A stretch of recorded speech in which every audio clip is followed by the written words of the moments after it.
According to the data on the internet, the World Cup has 5 kilos of gold in it. And according to my calculations, if it was solid all the way through, it would have somewhere between 70 and 80 kilos of gold in it. That's as much as the weight of quite a large adult. And so it must be hollow. This month and the beginning of next month is the World Cup in football, soccer, to those of you who are not familiar with this. And this competition takes place every 4 years and involves all the countries in the world that have got through all the preliminary stages. And the central symbol of this competition is the trophy. And the trophy is chemically quite interesting because the main component is that it's made of gold.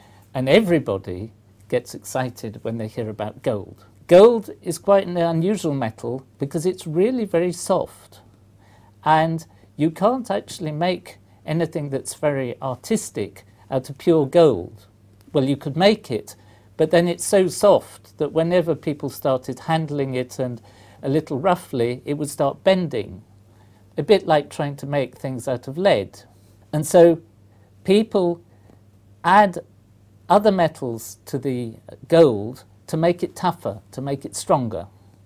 And in general, the more other metals you add, the stronger it gets.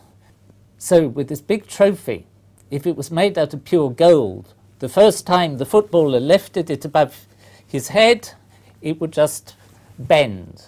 And this would not be a fitting end to the competition, though it might be the end of the footballer. Jewellers and those that trade in gold have come up with a really strange scale to indicate how pure the gold is. They measure the purity in a unit that is called a carat. In this scale, pure gold is counted as being 24 carat. So if you had half pure gold, it would be 12 carat. And as a compromise, the World Cup is made of 18 carat gold. That means 75% of the metal is gold and 25% is something else. Gold is also very heavy. It's one of the densest metals that there is. So there's some question whether the cup is really made out of pure gold or solid gold. If you look at the descriptions on Wikipedia and things like that, they say it's made from solid gold. What I think this means is that the metal part is gold all the way through. It isn't that there's a thin layer of gold and the rest is steel, for example. However, I think, and I have no means of going, that perhaps the ball at the top, which is the world, is probably hollow. So it's not solid all the way through in the sense that there's no space, because I don't think that it would be light enough for people to wave above their heads, and also be a big waste of gold. According to the data on the internet, the World Cup has 5 kilos of gold in it. And according to my calculations, if it was solid all the way through, it would have somewhere between 70 and 80 kilos of gold in it. That's as much as the weight of quite a large adult. And so it must be hollow. The gold cup is famous for a second point, that at the base it has 2 stripes of green, presumably to represent the grass on the playing fields. These green bands are made from a mineral called malachite. And I've got a small sample here, which comes from Ireland. And malachite is a copper compound. It's a mixture of, it's so-called basic copper carbonate. It contains copper, carbonate, rather like in chalk, and also it contains OH groups, oxygen and hydrogen. And it's quite a common mineral.